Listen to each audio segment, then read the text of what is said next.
Moi, j'étais assez obstiné à rentrer sur le continent. Il faut savoir que nous, les Sénégalais nés en Europe, on nous appelle les Sénéf.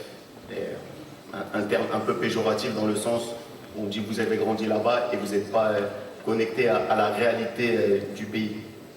Moi, je pense que, bien au contraire, nos parents ont fait le chemin inverse. L'immigration, les parents sont partis se chercher en Europe pour pouvoir nous donner une certaine éducation. Et je trouve qu'aujourd'hui, la diaspora, comme l'a dit mon frère Salam Transport, elle a compris que les sacrifices des parents, c'était pour avoir un avenir meilleur, mais que nous, aujourd'hui, avec les connaissances que nous avons, c'est une obligation. C'est une obligation pour nous de revenir au pays et de rendre, par exemple pour moi, le football, rendre au football ce que le football m'a donné. Parce que le football m'a énormément donné. Le football m'a énormément donné.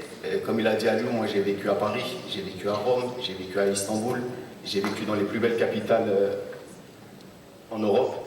Mais je ne me voyais pas à la fin de ma carrière me dire voilà, aujourd'hui je suis assis, je travaille également à Canal+, je vais regarder la belle vie de mon côté à moi, et tous les petits frères qui sont au Sénégal, qui sont au Mali, qui sont en Côte d'Ivoire, qui sont au Cameroun, qui sont un peu partout dans l'Afrique, ils n'auront pas notre expertise. Parce que je pense que c'est ça la chose la plus importante, c'est l'expertise. L'expertise, ça n'a pas de prix.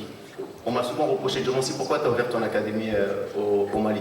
Est-ce qu'un petit enfant malien est moins bon qu'un petit enfant sénégalais ou qu'un petit enfant ivoirien? Pour moi, quand on dit qu'on n'est pas un Africain, on n'est pas un Africain dans son ensemble. Et en fait, c'est pour ça que nous, on a décidé d'ouvrir la première académie qui s'appelle Afrique Football Elite, bien évidemment au Mali, mais nous avons des joueurs maliens, nous avons des joueurs sénégalais, nous avons des joueurs ivoiriens. On espère ouvrir bientôt une prochaine académie ici au Sénégal et ensuite on espère ouvrir en Côte d'Ivoire. Mais moi, il y a quelque chose, et ça c'est quelque chose de très important que j'ai envie de dire aux jeunes, le business africain, c'est pas juste sur l'entrepreneuriat, c'est sur la confiance en soi.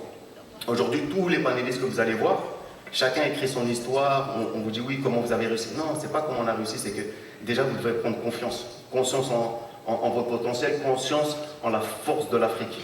On est là toujours à nous dire oui, vous les petits Africains. Non, c'est ça, nous on a cassé ces codes-là. Ça n'existe plus le petit Africain.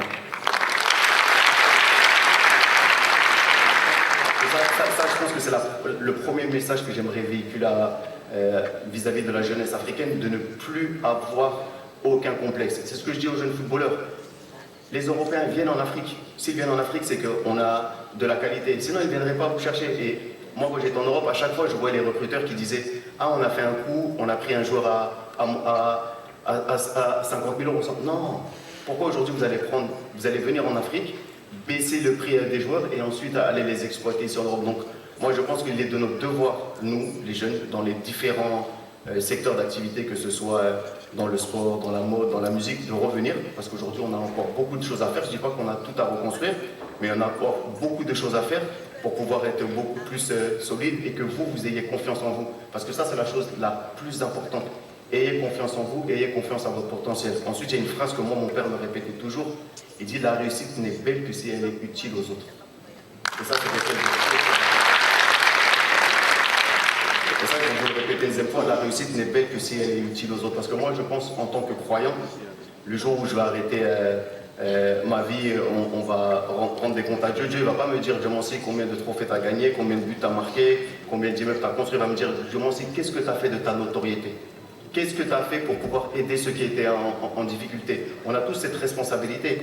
C'est exactement la même chose que je disais avec Aliou. Pourquoi moi je travaille à la télé? À la télé, c'est pour donner de l'espoir, pour inspirer les autres, se dire « Ah, Diomansi, il est capable ». Parce que nous, on sort tous de familles un peu défavorisées. Si Diomansi est capable de travailler à la télé, moi également, je suis capable de travailler à la télé. Et nous, c'est cette espérance-là qu'on a envie de véhiculer. Et après, moi, ce que je voulais dire en tant qu'entrepreneur, diversifiez vos investissements.